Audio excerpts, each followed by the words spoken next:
숨 막히는 정적만이 감돌았다. 시계 초침 소리만이 거실에 울려 퍼졌다. 서울 근교 신도시의 이 신축 아파트는 우리가 박서연과 내가 새로운 가정을 꾸리며 평화롭게 살아가려 했던 보금자리였다. 하지만 지금 이 공간은 그저 서로를 향한 날선 감정들이 부딪히는 전쟁터가 되어 있었다. 내 맞은편 소파에 앉은 15살 의붓딸 이주아는 나를 노려보고 있었다. 그 눈빛에는 경멸과 증오가 가득했다. 마치 내가 이 세상에서 가장 역겨운 존재인 것처럼. 박서연, 내 아내는 36에 이혼하고 38에 나를 만났다. 나는 33살이었다. 2년 연애 끝에 결혼했고 이제 결혼 1년 차다. 서연에게는 전 남편과의 사이에 딸 주아가 있었다. 주아는 나를 처음부터 싫어했다. 아니, 싫어하는 정도가 아니라 혐오하는 것 같았다. 내가 말을 걸려고 하면 무례하게 대했고 친해지려는 모든 시도를 거부했으며 내가 방에 들어오면 그냥 나가버리기 일쑤였다. 처음 몇 달은 이해하려 노력했다. 서연은 주아가 이혼 충격에서 아직 벗어나지 못했고 여전히 부모님이 다시 합칠 수 있다고 믿고 있다고 말했다. 7년 결혼 생활 끝에 전 남편의 외도로 헤어졌으니 서연에게도 주아에게도 큰 상처였을 것이다. 서연은 이혼 후 한동안 누구도 만나지 않았다. 그러다 공통 친구의 파티에서 나를 만났고 내가 조심스럽게 다가가자 마침내 다시 한번 관계에 기회를 주기로 했다. 나는 그 점에 정말 감사했다. 우리는 진지하게 만났고 8개월쯤 되었을 때 서연은 나를 주아에게 소개했다. 나는 최선을 다해 좋은 아저씨가 되려 노력했다. 하지만 주아의 벽은 높았다. 시간이 지날수록 지쳐갔고 서연에게 솔직히 이야기했다. 서연은 딸의 상처를 설명하며 이해를 구했다. 주아는 전 남편의 바쁜 일정 때문에 주말에만 아빠를 만났고 주중에는 서연과 서연의 엄마, 즉 나의 장모님인 최미경과 함께 살았다.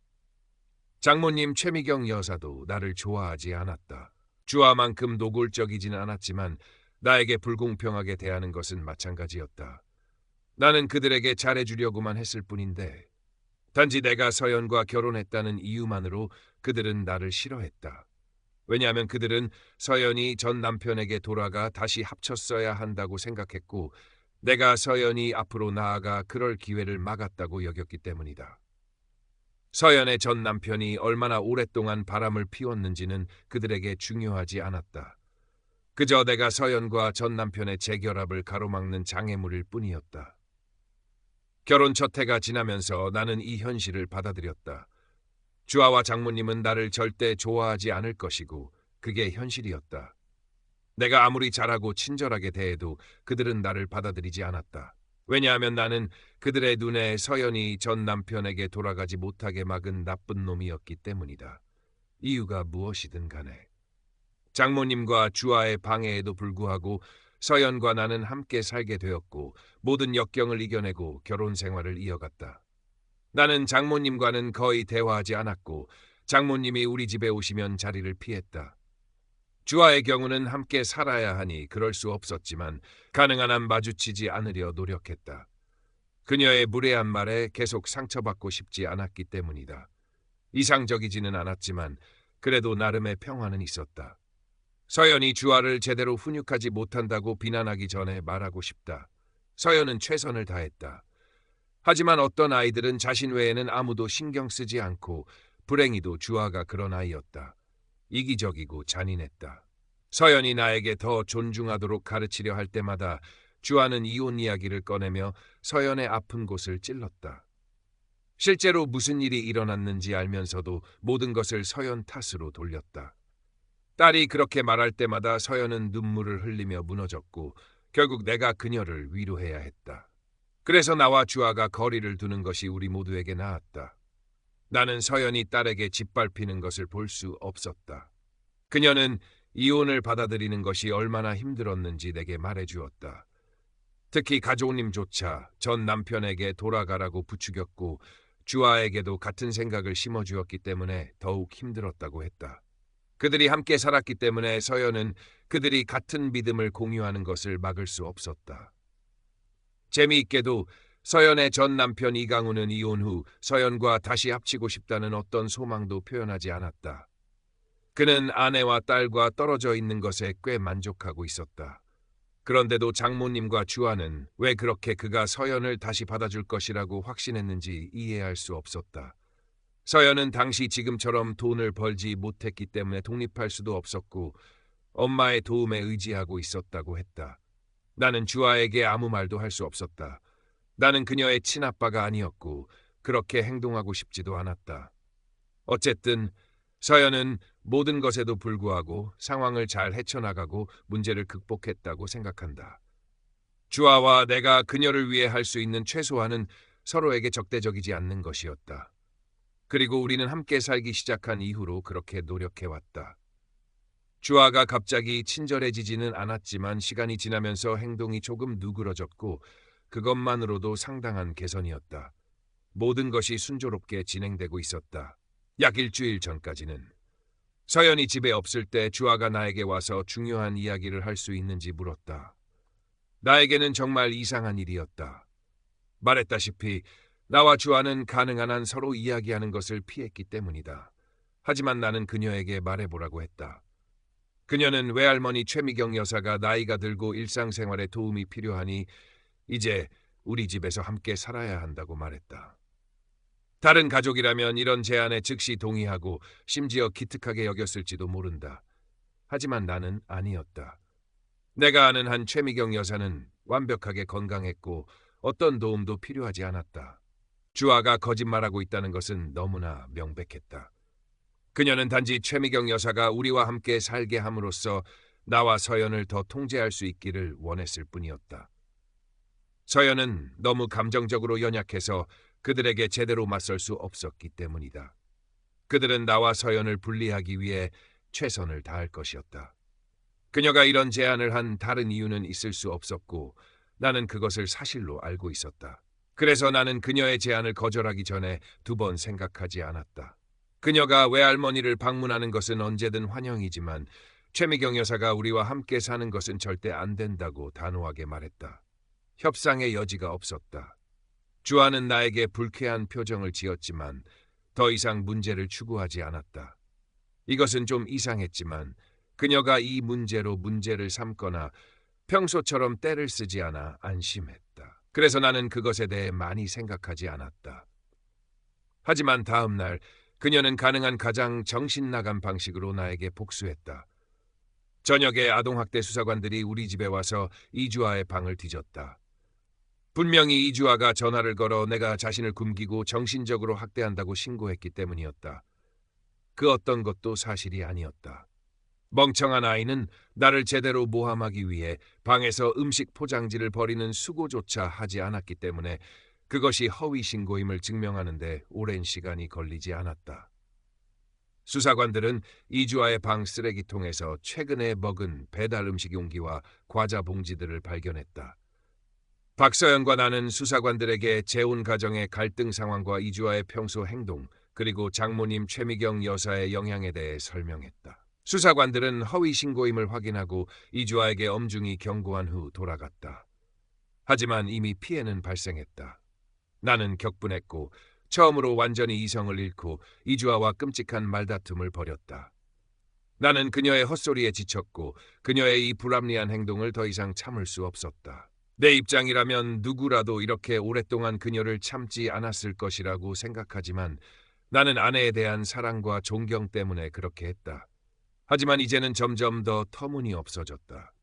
분명히 나는 괜찮고 배려심 있는 사람이 되려고 노력한 것에 대해 처벌받고 있었다.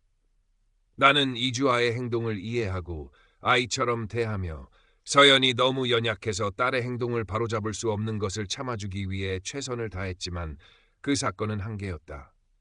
박서연도 정말 속상했지만 또다시 정신적으로 무너졌고 말조차 제대로 할 수 없었다. 그녀는 소파에 주저앉아 흐느끼기 시작했다. 나는 무감각하게 보이거나 그녀의 트라우마를 경시하려는 것이 아니다. 하지만 그 시점에서 나는 정말로 이타적으로 아내를 위로하려고 할 수 없었다. 내가 상황의 희생자였기 때문이었다. 나는 누군가가 나를 위해 거기에 있어주고 나를 지지해주기를 원했지만 불행히도 아내는 너무 감정적으로 연약했고 이주아는 분명히 이 모든 경험을 즐기고 있었고 내가 마침내 없어지고 그녀, 엄마, 외할머니 3명만 다시 함께할 수 있도록 이 계획을 더 잘 세웠기를 바란다고 목청껏 소리 지르고 있었다. 그녀는 다 아저씨 때문이야.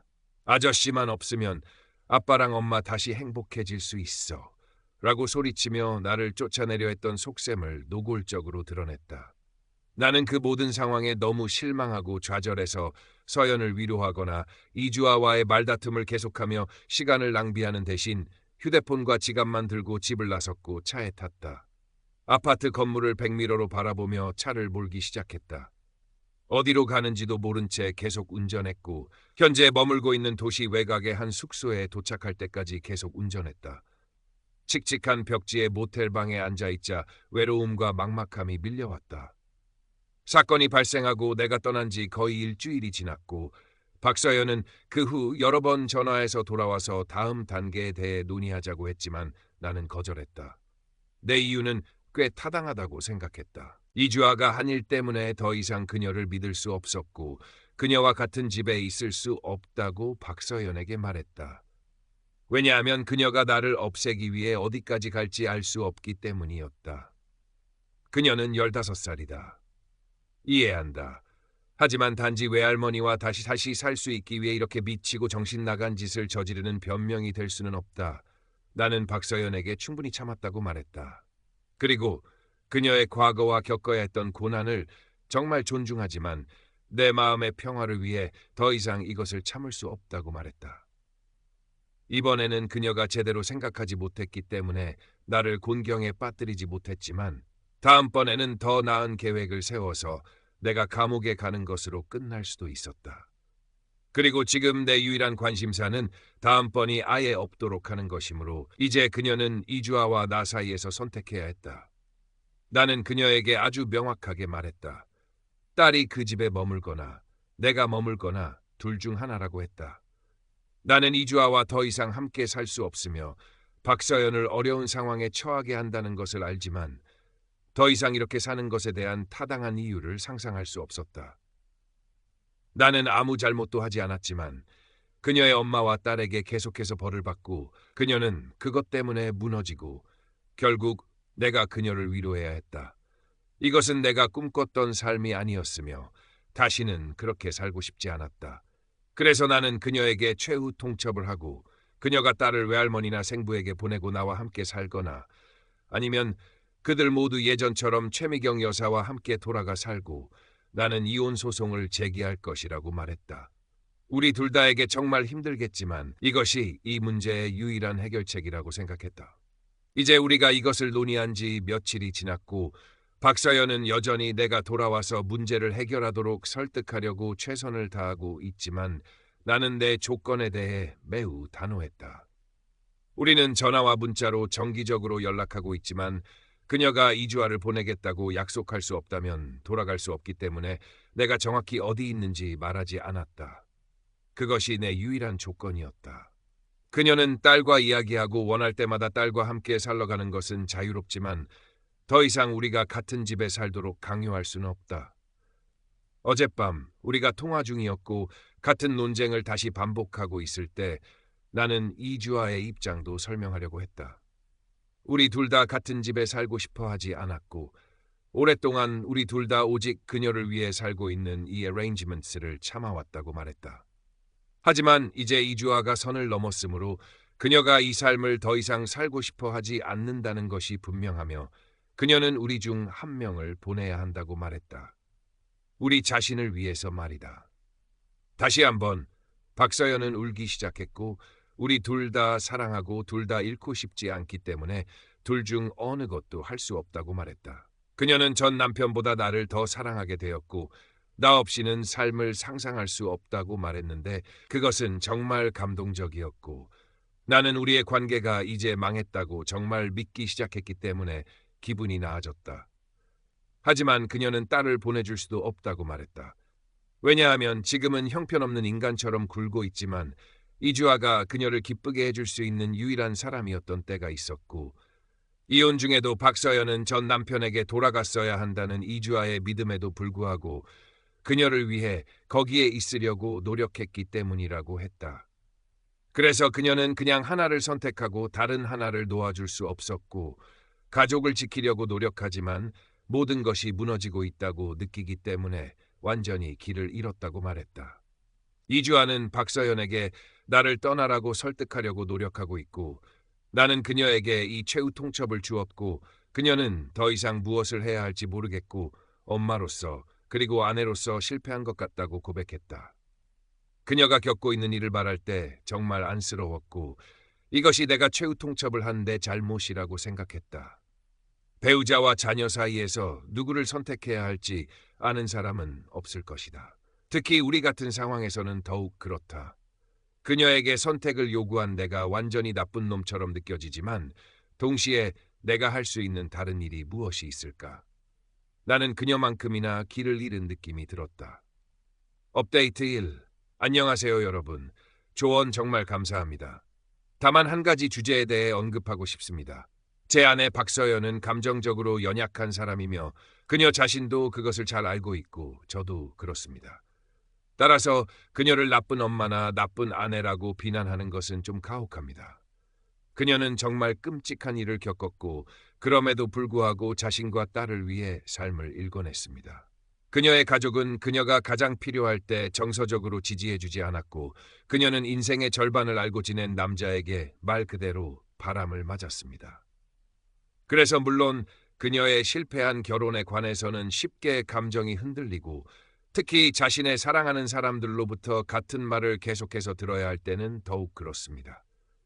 저는 그녀가 이주아에게 어떻게 행동해야 하는지 더 나은 인간이 되도록 가르치지 않는 것이 괜찮다고 말하는 것이 아닙니다. 하지만 그녀가 많은 것을 겪었기 때문에 모두가 그녀에게 좀 너그러워야 한다고 생각합니다. 연약하다는 것이 모든 것을 용서하는 것은 아니지만 적어도 그녀의 행동을 설명해 줍니다. 그리고 저는 그녀가 그것에 대해 끔찍하게 느낀다는 것을 알고 있지만 상황에 대해 아무것도 할 능력이 없었습니다. 그렇긴 하지만 저는 제가 제 입장을 고수하고 최후 통첩을 철회하지 않은 것이 옳은 일이라고 생각합니다. 원래 게시물에 달린 댓글을 읽은 다음 날 저는 박서연에게 전화해서 모든 것에 대해 속상해하는 것은 미안하지만 이주아와 계속 함께 살면 저에게는 실제 위험이 도사리고 있으며 그것을 감당할 수 없다고 말했습니다.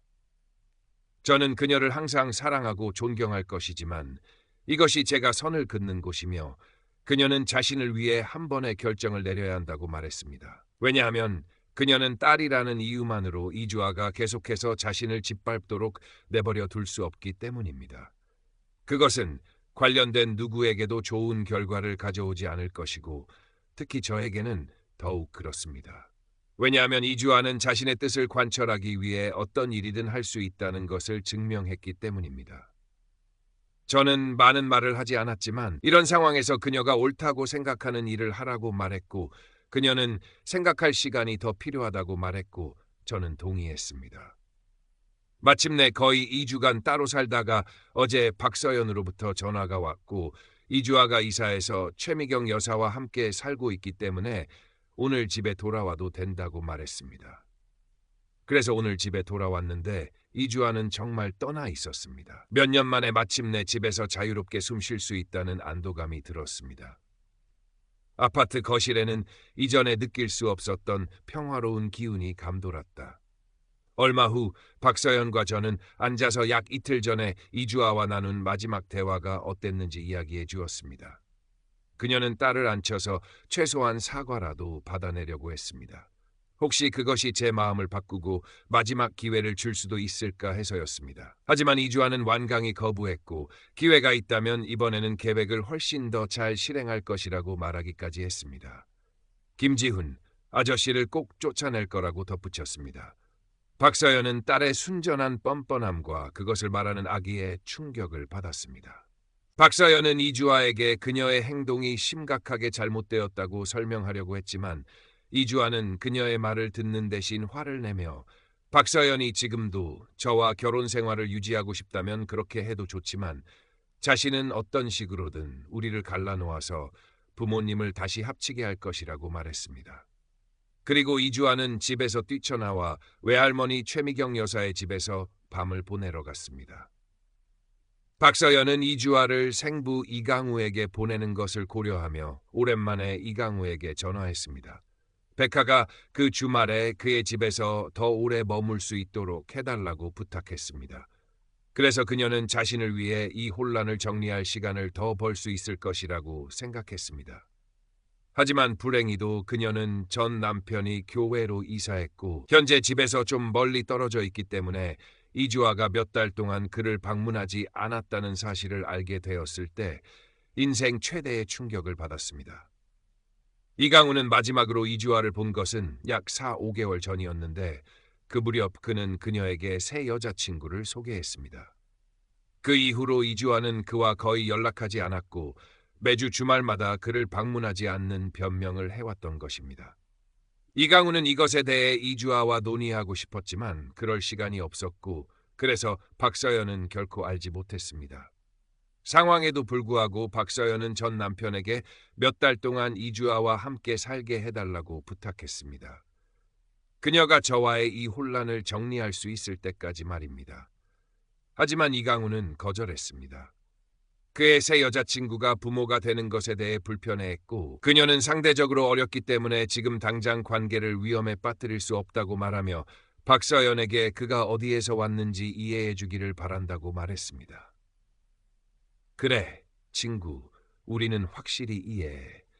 너는 내 젊고 매력적인 여자친구가 너와 편안하게 지내는 것을 확인하는 것이 10대 비행 청소년으로 변해가는 딸을 돌보는 것보다 더 중요하다고 생각하는 나쁜 놈들의 나라에서 왔구나. 이강우의 무책임함에 박서연은 깊이 실망했습니다. 그 전화통화 후 박서연은 최미경 여사에게 전화해서 이주아가 생부집 대신 최미경 여사 집에 가고 있었다는 것을 알게 되었고 갑자기 왜 그렇게 무작위로 행동하기 시작했는지 마침내 이해가 되었습니다. 최미경 여사는 자신이 저에게 아동학대 신고를 하고 어떻게든 저를 쫓아내서 자신이 대신 들어가고 모두가 다시 행복한 가족이 되는 것이 자신의 아이디어였다고 자랑스럽게 떠벌렸습니다. 그 여자는 너무 망상에 빠져서 박서연의 전 남편이 지금 새 여자친구가 생긴 진짜 이유는 박서연이 재혼했기 때문이고 따라서 유일한 해결책은 박서연의 결혼을 먼저 깨뜨리는 것이고 그러면 그녀가 싱글이 되자마자 전 남편이 기꺼이 그녀에게 달려올 것이라고 말했습니다.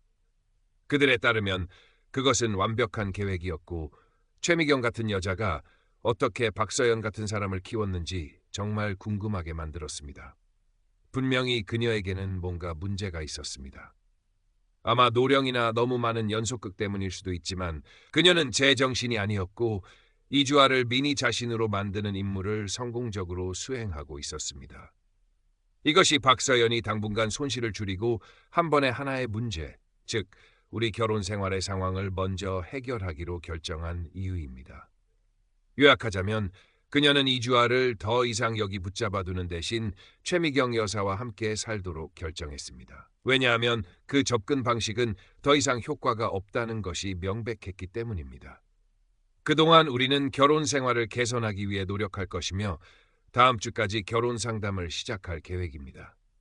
박서연은 딸을 보내주는 것이 나쁜 엄마가 되는 것이라고 두려워했지만 솔직히 그녀는 더 이상 할 수 없을 때까지 노력했고 저는 그녀가 아무 잘못도 하지 않았다고 생각합니다.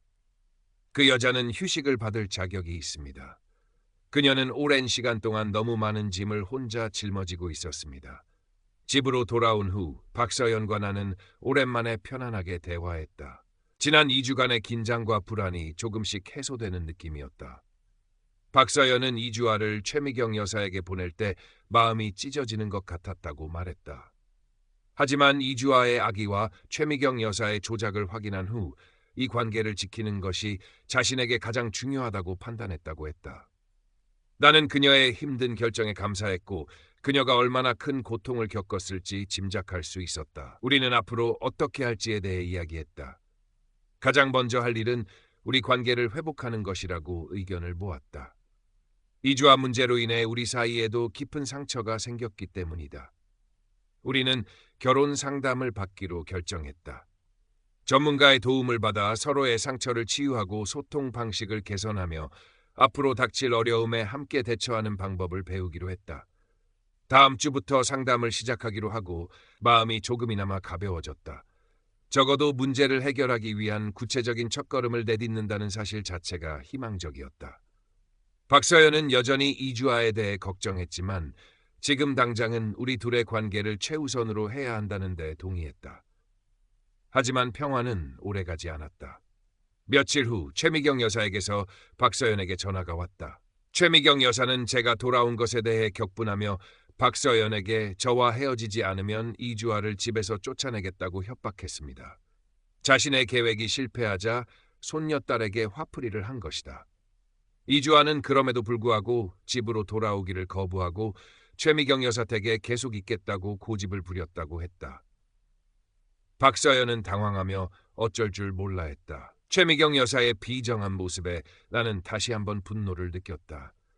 자신의 망상적인 계획을 위해 손녀딸까지 이용하고 계획이 실패하자 가차없이 버리려 하다니. 박서연에게 최미경 여사의 협박에 흔들리지 말라고, 이제는 그녀의 조작에 휘둘릴 때가 아니라고 단호하게 말했다. 박서연도 고개를 끄덕이며 최미경 여사의 말에 따르지 않겠다고 했다. 며칠이 더 흘렀다. 우리는 결혼 상담사와의 첫 상담을 마쳤다. 상담은 괜찮았다. 우리는 솔직하게 우리의 어려움과 감정을 이야기했고 상담사는 우리의 상황을 이해하고 앞으로의 방향에 대해 조언해 주었다.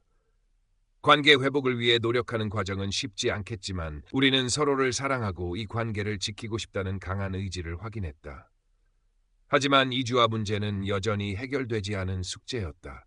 최미경 여사는 저에게 복수하려는 마음에 이주아를 계속 압박했고 이주아는 외할머니의 비정한 태도에 상처받으면서도 집으로 돌아오지 않겠다고 버텼다. 어린 나이에 어디로 가겠다고 저러는지 답답했다. 박서연은 딸 걱정에 하루도 마음 편할 날이 없었다. 그리고 오늘 우리는 이주아를 다시 집으로 데려왔다. 박서연에게서 연락이 왔다. 최미경 여사가 결국 이주아를 집에서 쫓아냈다고 했다. 최미경 여사는 제가 돌아오고 자신의 계획이 완전히 실패했다는 것을 확실히 알았기 때문에 더 이상 박서연이나 그녀와 관련된 누구도 자신의 삶에 원치 않는다고 말했다. 이주아에게 모든 원망을 쏟아내며 나가라고 소리쳤다고 했다. 이주아는 갈 곳이 없었다. 외할머니에게 버림받은 후 생부 이강호에게 연락했지만 그는 또다시 무책임하게 그녀를 거부했다. 자신의 새로운 삶이 더 중요하다고 했다. 결국 이주아는 초라하고 지친 모습으로 우리 아파트 앞으로 돌아왔다. 박서연은 이주아를 데리러 갔고 우리는 함께 집으로 돌아왔다. 집으로 돌아온 이주아는 속상해 보였지만 더 이상 갈 곳이 없다는 것을 알고 있었다. 박서연은 이주아가 힘든 방법으로 진실을 배워야 해서 슬퍼했다. 외할머니와 생부 모두에게 버림받는 경험은 어린아이에게 감당하기 힘든 상처였을 것이다. 이주아는 집으로 돌아온 후 나에게 다가왔다. 마지못한 표정이었지만 작은 목소리로 짧게 사과했다. 아저씨, 죄송해요. 퉁명스럽고 진심이 느껴지지 않는 사과였지만 그래도 의미는 있었다. 최소한 자신의 잘못된 행동에 대한 결과를 직면하고 나에게 사과해야 한다는 것을 인지했다는 뜻이었으니까. 나는 복잡한 감정으로 그녀를 바라보았다.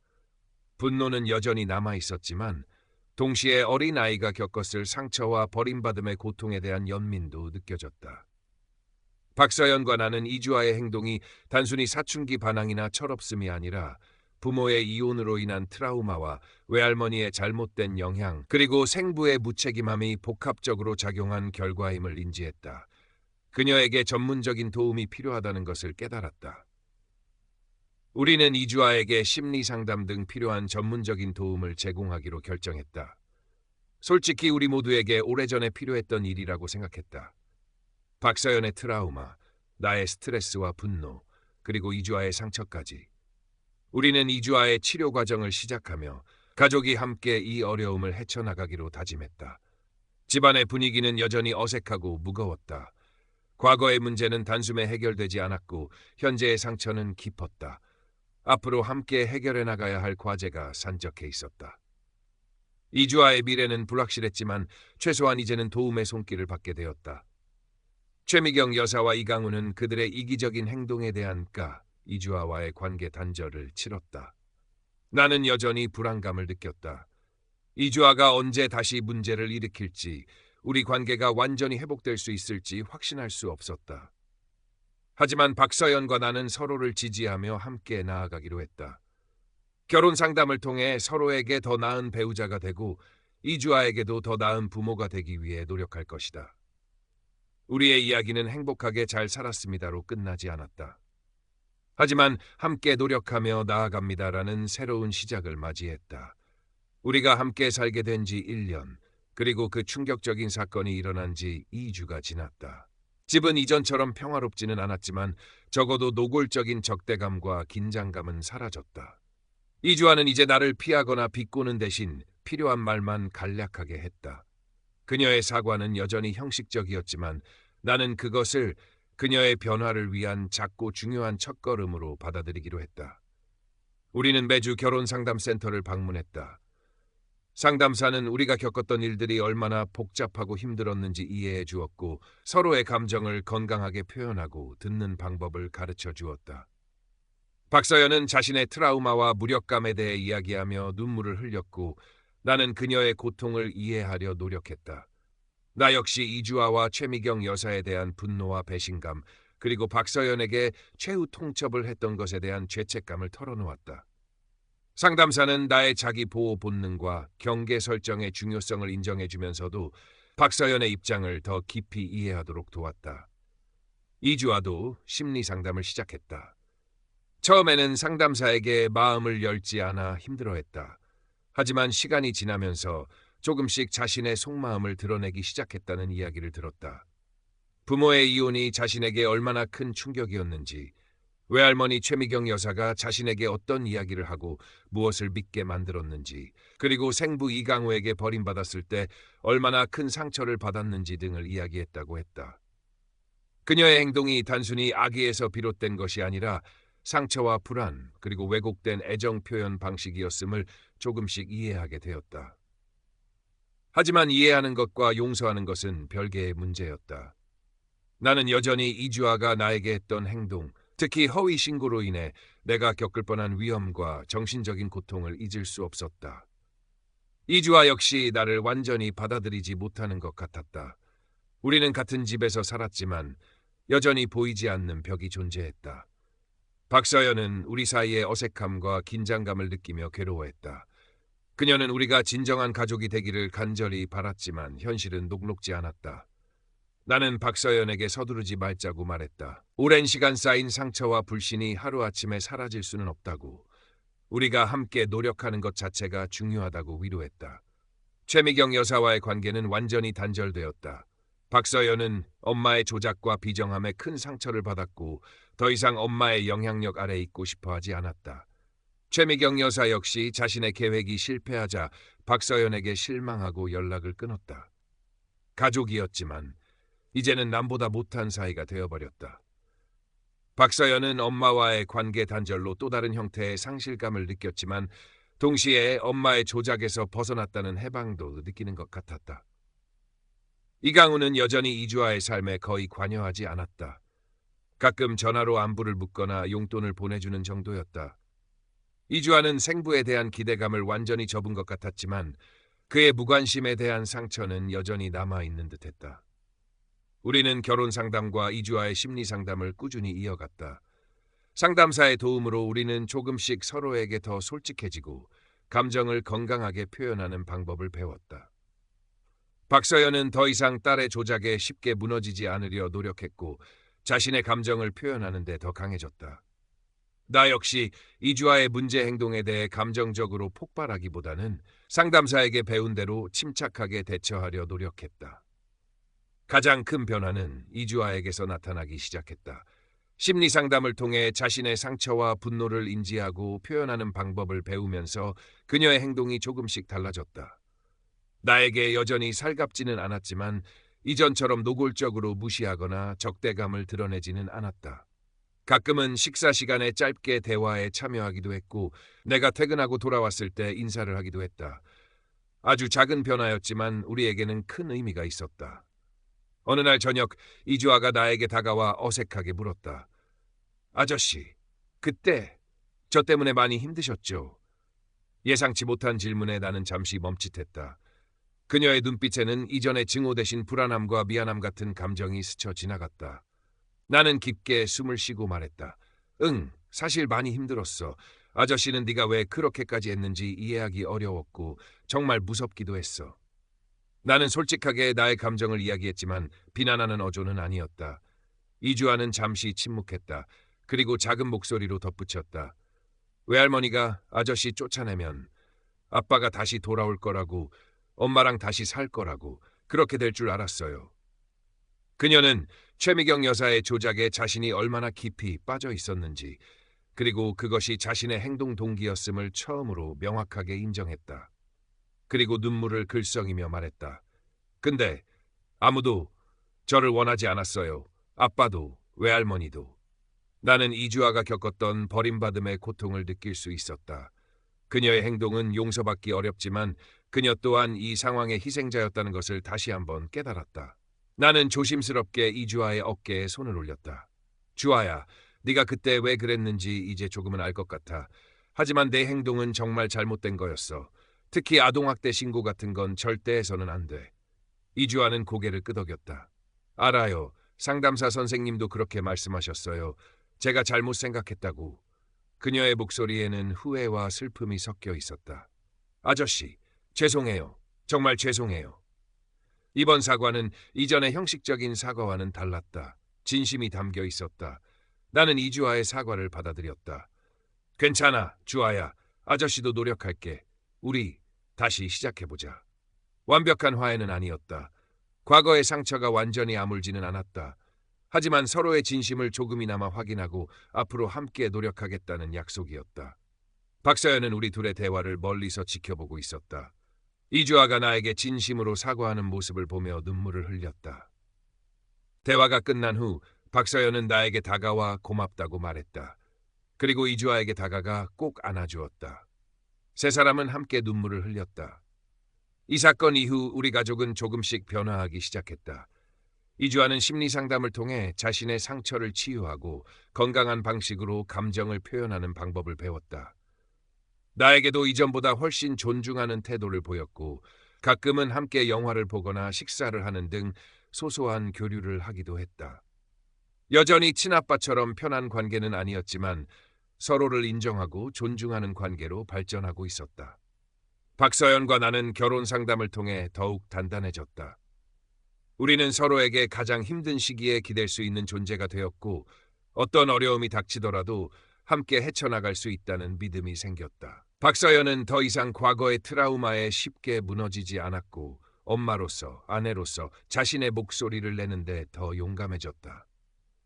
나는 그녀의 강인함에 감탄했고 그녀를 더욱 사랑하게 되었다. 최미경 여사와 이강우는 우리 가족의 삶에서 멀어졌다. 최미경 여사는 가끔 이주아에게 연락하려 했지만 이주아는 외할머니의 조작적인 태도에 상처받아 연락을 피했다. 이강우는 여전히 자신의 새로운 삶에만 집중했고 이주아에게는 무책임한 생부로 남았다. 이주아는 그들에게 버림받은 상처를 완전히 극복하지는 못했지만 박서연과 나의 지지 속에서 조금씩 회복해 나갔다. 우리 가족은 행복한 결말을 맞이한 것은 아니었다. 재혼 가정의 어려움, 과거의 상처, 그리고 가족 구성원 간의 복잡한 관계는 여전히 존재했다. 이주아의 심리적인 문제도 단숨에 해결될 수는 없었다. 하지만 우리는 서로에게 등을 돌리는 대신 함께 마주서서 문제를 해결하기 위해 노력하기로 선택했다. 나는 더 이상 나 혼자서 이 모든 짐을 짊어지지 않았다.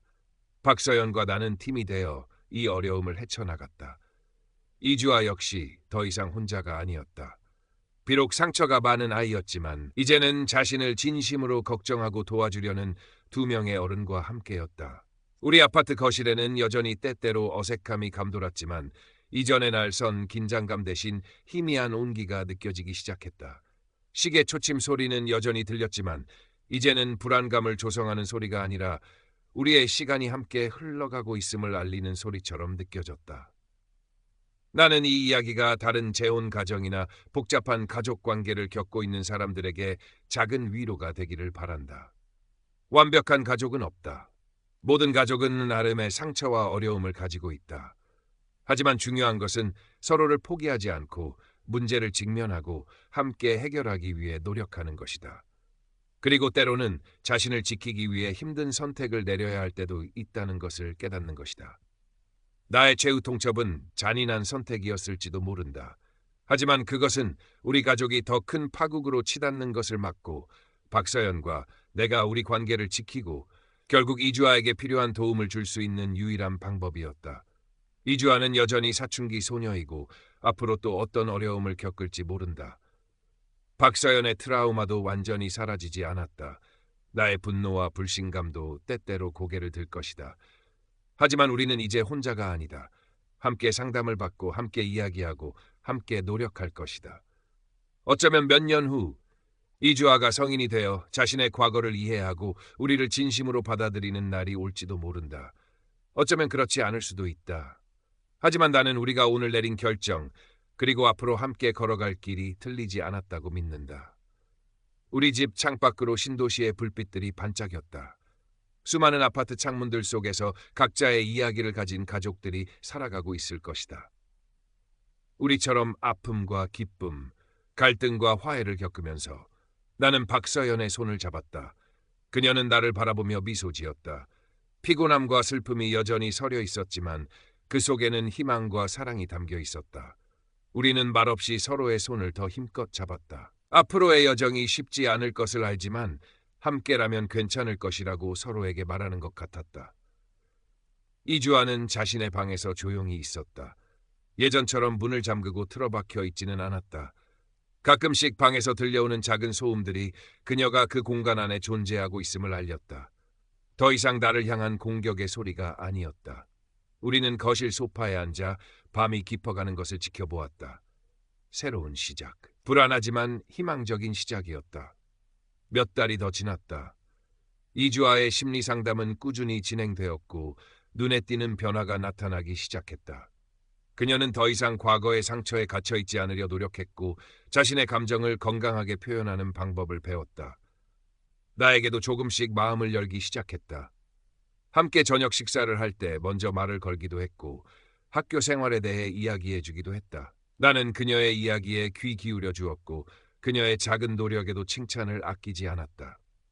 박서연은 딸의 변화에 가장 기뻐했다. 그녀의 얼굴에 웃음꽃이 피었고 이전의 무력감 대신 희망이 자리 잡았다. 박서연과 나 역시 결혼 상담을 통해 더욱 깊은 유대감을 형성했다. 서로의 상처를 보듬고 갈등이 생겼을 때 건강하게 해결하는 방법을 배웠다. 우리는 진정한 의미의 팀이 되어가고 있었다. 하지만 모든 것이 완벽했던 것은 아니다. 이주아는 여전히 사춘기 특유의 예민함과 반항심을 가지고 있었고 가끔씩 과거의 상처가 불쑥 튀어나와 힘들어하기도 했다. 그럴 때마다 박서연과 나는 인내심을 가지고 그녀를 지지해주려 노력했다. 최미경 여사는 여전히 연락이 없었다. 명절에도 연락 한 통 없었다. 박서연은 엄마와의 관계 단절에 대해 여전히 복잡한 감정을 느꼈지만 엄마의 조작적인 성격과 비정한 태도에서 벗어난 것이 자신과 우리 가족에게 더 이롭다는 것을 인정했다. 이주아는 외할머니에 대해 가끔 이야기했지만 더 이상 그녀를 그리워하거나 돌아가고 싶어 하지는 않았다. 외할머니에게 버림받았던 경험은 그녀에게 큰 상처였지만 동시에 현실을 직면하게 만든 계기가 되기도 했다. 이강우는 여전히 무책임했다. 이주아의 생일에도 문자 메시지 하나 보내는 것이 전부였다. 이주아는 생부에 대한 기대감을 완전히 버린 듯했다. 오히려 나에게 조금씩 더 의지하는 모습을 보였다. 숙제를 도와달라고 하거나 학교에서 있었던 일에 대해 이야기하는 등 나는 조심스럽게 그녀의 요청에 응해주었다. 친아빠의 자리를 대신하려 하지 않았지만 그녀에게 믿을 수 있는 어른이 되어주고 싶었다. 어느 주말 오후 우리는 세 식구가 함께 공원에 산책을 나갔다. 신도시 아파트 단지 근처에 있는 넓은 공원이었다. 따뜻한 햇살 아래 우리는 나란히 걸었다. 박서연은 내 팔짱을 끼었고 이주아는 우리 옆에서 조금 떨어져 걸었다. 완벽한 가족의 모습은 아니었지만 이 순간이 나에게는 너무나 소중하게 느껴졌다. 이주아가 갑자기 걸음을 멈추고 말했다. 아저씨, 그때 저 때문에 집에서 나가셨을 때 솔직히 좀 무서웠어요. 그녀는 바닥만 바라보고 있었다. 나는 걸음을 멈추고 그녀를 바라보았다. 무서웠다고? 네. 외할머니도 아빠도 다 저를 귀찮아하는 것 같았거든요. 근데 아저씨까지 저 때문에 떠나니까 정말 갈 데가 없다는 생각이 들었어요. 그녀의 목소리가 떨렸다. 나는 이주아에게 다가가 그녀의 눈을 마주 보았다. 주아야, 아저씨가 그때 집을 나간 건 네가 무서워서가 아니었어. 내 행동 때문에 아저씨가 너무 힘들었고 아저씨 자신을 지키기 위해서였어. 하지만 아저씨가 너를 완전히 버리려고 했던 건 아니야. 아저씨는 네 엄마를 사랑하고 네 엄마에게 너는 가장 소중한 딸이니까. 이주아는 눈물을 글썽였다. 알아요. 상담사 선생님이 아저씨 마음도 엄마 마음도 다 설명해 주셨어요. 제가 너무 어리석었어요. 괜찮아. 이제라도 알았으니 됐어. 나는 이주아의 머리를 부드럽게 쓰다듬어 주었다. 그녀는 피하지 않았다. 박서연은 우리 둘을 바라보며 조용히 눈물을 닦았다. 이 순간이 그녀에게 얼마나 큰 의미인지 알 수 있었다. 우리는 다시 함께 걷기 시작했다. 공원에는 아이들의 웃음소리가 들려왔고 강아지들이 뛰어다녔다. 평범한 주말 오후의 풍경이었다. 그 평범함 속에서 우리는 우리만의 작은 기적을 경험하고 있었다. 물론 앞으로도 어려움은 있을 것이다. 이주아의 트라우마는 완전히 사라지지 않을 것이고 우리 관계도 항상 순탄하지만은 않을 것이다. 하지만 우리는 이제 서로에게 솔직하게 이야기하고 서로의 상처를 이해하려 노력하며 함께 문제를 해결해 나가는 방법을 배웠다. 나는 더 이상 이주아를 의붓딸이나 문제를 일으키는 아이로만 보지 않았다. 그녀는 상처받고 길을 잃었던 어린아이였고 이제는 치유받고 성장하려 노력하는 한 사람이었다. 나는 그녀의 노력을 존중했고 그녀가 건강하고 행복한 어른으로 성장할 수 있도록 돕고 싶다는 마음이 생겼다. 박서연은 나에게 기댔다. 고마워 여보. 그녀의 목소리가 떨렸다. 뭐가? 그냥 모든 게 당신 덕분이야. 나는 그녀를 꼭 안아주었다. 아니야. 우리 함께 해낸 거야. 당신이 용감한 결정을 내려줬고 주아가 노력해줬고 우리 모두 포기하지 않았으니까. 우리는 말없이 서로를 안고 공원을 바라보았다. 석양이 지고 있었다. 주황색 빛이 공원을 물들였다. 아름다운 풍경이었다. 몇 년의 시간이 더 흘렀다. 이주아는 고등학교를 졸업하고 대학에 진학했다.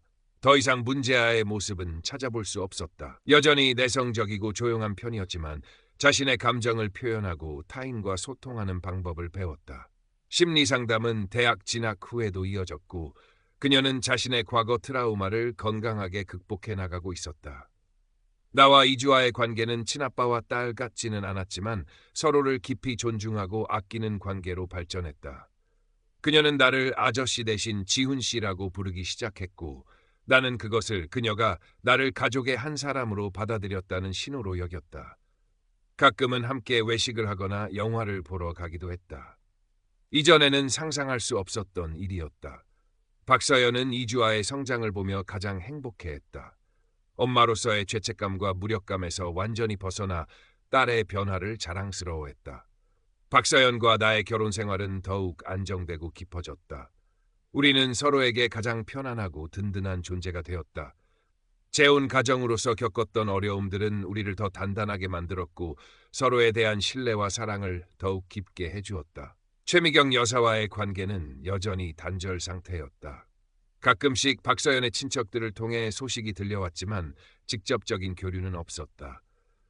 최미경 여사는 자신의 행동을 후회하지 않는 것 같았고 여전히 자신의 망상 속에서 살고 있는 듯했다. 박서연은 이제 엄마에 대한 미련이나 원망 대신 안타까움과 체념의 감정을 느꼈다. 이강우는 이주아의 삶에 거의 존재하지 않았다. 대학 등록금 일부를 보내주는 것 외에는 아무런 역할도 하지 않았다. 이주아는 생부에 대해 더 이상 기대하지 않았고 그에게 서운함을 느끼지도 않았다. 그저 자신의 삶에서 중요하지 않은 사람으로 받아들인 것 같았다. 우리 가족은 이제 3명의 구성원이 각자의 자리에서 서로를 존중하며 살아가는 형태가 되었다. 완벽한 가족의 모습은 아닐지라도 우리에게는 이것이 최선이자 가장 건강한 형태의 가족이었다. 과거의 아픔이 완전히 사라진 것은 아니지만 우리는 그 상처를 통해 서로를 더 깊이 이해하고 사랑하게 되었다.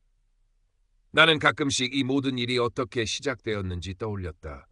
이주아의 허위 아동학대 신고, 장모님의 조작, 그리고 내가 내렸던 최후 통첩까지. 그 모든 순간들이 우리를 파국으로 몰고 갈 뻔했지만 결국 우리는 그 위기를 통해 더 나은 방향으로 나아갈 수 있었다.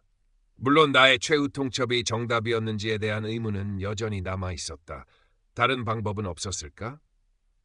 박서연에게 그토록 가혹한 선택을 강요하지 않고도 문제를 해결할 수는 없었을까? 하지만 그때의 나는 다른 선택지가 보이지 않았다. 나의 안전과 정신적 평화가 심각하게 위협받고 있었고 박서연은 무력하게 무너지고 있었다. 누군가는 단호하게 나서서 이 파괴적인 상황을 멈춰야 했다. 그리고 그 역할을 내가 했다. 돌이켜보면 나의 최후 통첩은 박서연에게도 그리고 역설적으로 이주아에게도 필요한 충격 요법이었을지도 모른다. 박서연은 그제야 상황의 심각성을 깨닫고 힘든 결정을 내릴 수 있었고 이주아는 자신이 기댈 곳이 외할머니와 생부에게는 없다는 현실을 직면하게 되었다. 물론 그 과정은 모두에게 고통스러웠지만 이주아가 대학생이 된 후 우리는 언젠가 그녀의 어린 시절과 그 사건들에 대해 솔직하게 이야기할 시간을 갖기로 약속했다. 아직은 시기상조일 수 있지만 언젠가는 우리가 겪었던 모든 아픔과 오해를 완전히 털어놓고 진정한 화해를 할 수 있기를 바랐다. 우리 집은 이제 더 이상 긴장감이 감도는 전쟁터가 아니었다. 서로의 존재를 인정하고 존중하는 공간이 되었다. 나는 퇴근 후 집에 오는 것이 즐거웠고 박서연과 함께 저녁을 먹고 이야기를 나누는 시간이 소중했다. 이주아가 학교에서 돌아와 거실에 앉아 책을 읽거나 TV를 보는 모습도 더 이상 불편하지 않았다. 나는 나의 선택을 후회하지 않는다. 그것은 나 자신을 지키기 위한 정당한 행동이었다.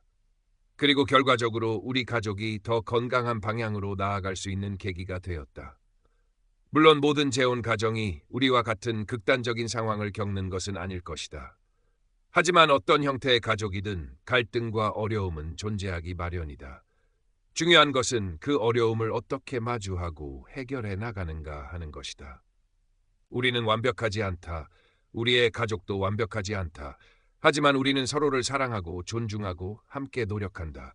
그것만으로도 충분하다. 어느 날 저녁 이주아가 나에게 물었다. 지훈 씨는 왜 엄마랑 결혼했어요? 예상치 못한 질문이었지만 나는 망설이지 않고 대답했다. 내 엄마를 사랑하니까.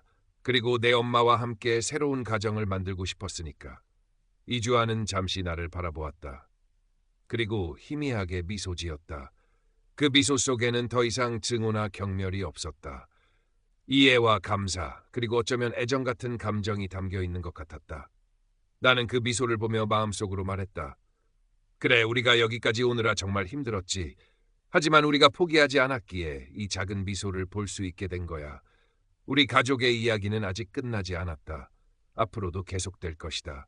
기쁨과 슬픔, 성공과 실패, 그리고 새로운 갈등과 화해가 반복될 것이다. 하지만 나는 이제 두렵지 않다. 우리는 함께 이 모든 것을 헤쳐나갈 수 있을 테니까. 나는 거실 창밖을 바라보았다. 신도시의 야경이 아름다웠다. 저 불빛들 속에서 수많은 가족들이 각자의 삶을 살아가고 있을 것이다. 그들에게도 우리처럼 힘든 순간들이 있겠지만 부디 우리처럼 희망을 잃지 않고 앞으로 나아가기를 바랐다. 나는 박서연의 손을 잡고 이주아가 있는 거실로 향했다. 우리 세 사람이 함께하는 평범한 저녁 시간. 그것이 나에게는 세상에서 가장 소중한 순간이었다. 시간은 흘러 이주아는 대학 졸업을 앞두고 있었다. 그녀는 자신의 전공 분야에서 두각을 나타냈고 밝고 긍정적인 사람으로 성장했다. 나에게도 이전보다 훨씬 편안하게 대했고 종종 진로 문제나 친구 관계에 대해 상담하기도 했다. 나는 그녀의 성장을 지켜보며 뿌듯함을 느꼈다. 더 이상 과거의 상처에 갇혀 있지 않고 자신의 삶을 주체적으로 만들어 나가는 그녀가 대견했다. 박서연은 딸의 졸업을 앞두고 감회가 새로운 듯했다. 이혼 후 혼자서 딸을 키우며 겪었던 어려움, 그리고 재혼 후의 갈등까지 모든 순간들이 스쳐 지나가는 것 같다고 말했다. 그녀는 나에게 다시 한번 고맙다는 말을 전했다. 내가 없었다면 이 모든 것을 견디지 못했을 거라고. 나는 그녀의 손을 잡고 말했다. 아니야, 우리가 함께였기에 가능했던 일이야. 우리 부부는 여전히 결혼 상담을 받고 있었다. 이제는 큰 문제가 있어서라기보다는 서로의 관계를 더욱 건강하게 유지하고 앞으로 닥칠 수 있는 어려움에 미리 대비하기 위해서였다. 상담사는 우리의 노력을 칭찬했고 우리가 재혼 가정으로서 겪는 어려움을 잘 극복해 나가고 있다고 격려해 주었다. 최미경 여사는 몇 년 전부터 요양원에 계시다는 소식을 들었다. 치매 증상이 심해지셨다고 했다. 박서연은 엄마를 찾아가 뵙는 것에 대해 망설였지만 결국 몇 번 요양원을 방문했다. 최미경 여사는 박서연을 알아보지 못할 때도 많았지만 때로는 희미하게나마 딸을 알아보며 옛날 이야기를 하기도 했다. 박서연은 엄마에 대한 원망 대신 연민과 슬픔을 느꼈다. 과거의 모든 갈등이 무의미해지는 순간이었다. 이주아는 외할머니를 찾아가지 않았다. 그녀에게 외할머니는 여전히 상처의 일부였다. 이강우는 이주아의 졸업식에 참석하겠다는 연락을 해왔다. 박서연은 이주아에게 물었고 이주아는 잠시 고민하더니 괜찮다고 말했다. 이강우는 졸업식 당일 어색한 얼굴로 나타나 이주아에게 꽃다발을 건넸다. 짧은 대화 후 그는 서둘러 자리를 떴다. 이주아는 생부의 존재에 대해 더 이상 큰 의미를 부여하지 않는 것 같았다. 그저 형식적인 관계를 유지하는 정도였다. 이주아는 졸업 후 원하는 회사에 취직했다. 독립해서 살고 싶다고 했고 우리는 그녀의 결정을 지지해 주었다. 그녀가 이사하는 날 박서연과 나는 함께 가서 짐 정리를 도왔다. 이주아는 새 집에서 우리에게 저녁 식사를 대접했다. 서툰 요리였지만 우리는 맛있게 먹었다. 식사를 마치고 집으로 돌아오는 길 박서연은 눈물을 글썽이며 말했다. 우리 주아가 이렇게 잘 자라줘서 정말 고마워. 나는 그녀의 어깨를 감싸 안았다. 이주아가 독립한 후 우리 부부는 둘만의 시간을 더 많이 가질 수 있게 되었다. 함께 여행을 가거나 취미 생활을 즐기며 서로에게 집중했다. 결혼 생활은 더욱 행복해졌다. 하지만 이주아와의 관계가 완전히 끝난 것은 아니었다. 그녀는 주말마다 우리 집에 와서 함께 식사를 하거나 이야기를 나누었다. 여전히 나를 지훈 씨라고 불렀지만 그 호칭 속에는 친근함과 존경심이 담겨 있었다. 가끔씩 그녀는 과거의 일들에 대해 먼저 이야기하기도 했다. 허위 신고 사건, 외할머니의 조작, 생부의 무관심까지. 그녀는 그 모든 경험을 통해 자신이 얼마나 상처받았고 동시에 얼마나 많은 것을 배웠는지 이야기했다. 나는 그녀의 이야기에 귀 기울여 주었고 그녀의 솔직함에 감사했다. 어느 날 이주아가 나에게 말했다. 지훈 씨, 그때 저 때문에 집에서 나가셨잖아요. 솔직히 그때는 정말 미웠어요. 저를 버렸다고 생각했어요. 나는 그녀의 말을 조용히 들었다. 근데 지금 생각해보면 지훈 씨도 얼마나 힘들었을까 싶어요. 제가 너무 심했죠. 그녀의 눈빛은 진심이었다. 나는 그녀의 손을 잡았다. 응, 힘들었지. 하지만 아저씨는 네가 미워서 나간 게 아니었어. 그리고 결국 아저씨는 돌아왔잖아. 내 엄마 곁으로, 그리고 내 곁으로. 이주아는 고개를 끄덕였다. 네, 그때 아무도 저를 받아주지 않았을 때 지훈 씨랑 엄마가 다시 받아줘서 정말 감사했어요. 나는 이주아를 꼭 안아주었다. 처음으로 그녀를 안아보는 것 같았다. 어색했지만 따뜻했다. 그녀도 나를 마주 안았다. 우리의 가족은 여전히 완벽하지 않다. 과거의 상처는 깊이 남아있고 앞으로도 예상치 못한 어려움이 닥칠 수 있다. 하지만 우리는 서로를 향한 이해와 존중, 그리고 사랑을 바탕으로 함께 나아가고 있다. 재혼 가정의 어려움은 우리에게 시련이었지만 동시에 우리를 더 강하고 단단하게 만들어 주었다. 나는 나의 선택을 후회하지 않는다. 그것은 우리 모두에게 고통스러운 과정이었지만 결국 우리를 더 나은 곳으로 이끌었다. 이주아는 이제 건강한 사회 구성원으로 성장했고 박서연과 나는 행복한 결혼 생활을 이어가고 있다. 가족이란 무엇일까? 피로 맺어진 관계만이 가족일까? 나는 아니라고 생각한다. 가족은 서로의 상처를 보듬고 함께 성장하며 어떤 어려움 속에서도 서로를 포기하지 않는 것이다. 우리 가족은 그런 의미에서 진정한 가족이 되었다. 저녁 식사 시간이 되었다. 이주아가 독립했지만 주말 저녁은 항상 우리 집에서 함께 식사를 했다. 박서연은 따뜻한 음식을 차렸고 우리는 식탁에 둘러앉았다. 여느 가족과 다를 바 없는 평범한 저녁 식사 풍경이었다. 나는 박서연과 이주아를 바라보았다. 두 사람의 얼굴에 미소가 걸려 있었다. 나는 그 미소를 보며 마음속으로 감사했다. 이 모든 것을 이겨내고 이 순간을 함께할 수 있게 해준 모든 것에 대해. 우리 가족의 이야기는 계속될 것이다. 앞으로 어떤 이야기가 펼쳐질지는 알 수 없다. 하지만 나는 우리가 함께라면 어떤 어려움도 헤쳐나갈 수 있을 것이라고 믿는다. 우리의 이야기는 여기서 끝이 아니다. 이주아가 독립하고 몇 년이 더 흐른 뒤 우리는 예상치 못한 새로운 변화를 맞이했다. 박서연이 폐경기를 맞으면서 감정 기복이 심해지고 때로는 우울 증세를 보이기도 했다. 과거 이혼 트라우마와 이주아 문제로 겪었던 정신적인 고통이 다시 표면 위로 떠오르는 듯했다. 나는 그녀를 지지하고 위로했지만 때로는 나 역시 지치고 버겁게 느껴졌다. 이주아는 독립 후에도 우리 부부와 좋은 관계를 유지했다. 엄마의 상태가 좋지 않다는 것을 알고는 자주 집에 들러 박서연을 살피고 말벗이 되어주었다. 그녀는 이제 어엿한 성인이 되어 엄마의 감정적인 어려움을 이해하고 공감할 줄 알게 되었다. 과거의 상처가 그녀를 단단하게 만든 것 같았다. 나는 이주아에게 솔직하게 말했다. 주아야, 내 엄마가 요즘 많이 힘들어해. 아저씨도 최선을 다하고 있지만 내 도움이 필요할 때가 있어. 이주아는 고개를 끄덕이며 말했다. 알아요, 지훈 씨. 저도 엄마를 위해 뭐든 할 거예요. 우리는 다시 한번 가족 상담을 받기로 했다. 이번에는 박서연의 갱년기와 우울증, 그리고 그로 인해 가족 관계에 미치는 영향에 대해 이야기했다. 상담사는 박서연에게 전문적인 치료를 받을 것을 권했고, 우리 가족 모두에게 서로를 지지하고 이해하는 것이 중요하다고 강조했다. 박서연은 상담사의 권유대로 정신과 치료를 시작했다. 약물 치료와 상담 치료를 병행하면서 그녀의 상태는 조금씩 호전되었다. 나는 그녀의 곁을 지키며 지지했고 이주아도 엄마에게 힘이 되어주었다. 이 과정에서 나와 이주아의 관계는 더욱 깊어졌다. 우리는 함께 박서연을 돌보며 서로에게 의지했다. 이주아는 나를 더 이상 지훈 씨가 아닌 아빠라고 부르지는 않았지만 그 어떤 호칭보다 더 깊은 신뢰와 애정을 담아 나를 대했다. 나 역시 그녀를 친딸처럼 아끼고 사랑하게 되었다. 과거의 모든 아픔이 치유되고 진정한 가족의 유대가 형성되는 순간이었다. 최미경 여사는 요양원에서 돌아가셨다는 소식을 들었다. 박서연은 슬픔 속에서 장례를 치렀다. 엄마와의 관계는 순탄하지 않았지만 그래도 세상에 단 하나뿐인 엄마였기에 슬픔은 컸다. 이주아는 장례식에 참석했지만 눈물은 보이지 않았다. 그녀에게 외할머니는 복잡하고 어려운 존재였다. 이강우는 최미경 여사의 장례식에 나타나지 않았다. 그의 무책임함은 변함이 없었다. 이주아는 생부에 대해 더 이상 언급하지 않았다. 그녀의 삶에서 그는 더 이상 중요한 인물이 아니었다. 박서연의 상태가 호전되면서 우리 가족은 다시 평온을 되찾았다. 물론 삶에는 언제나 예상치 못한 어려움이 닥치기 마련이다.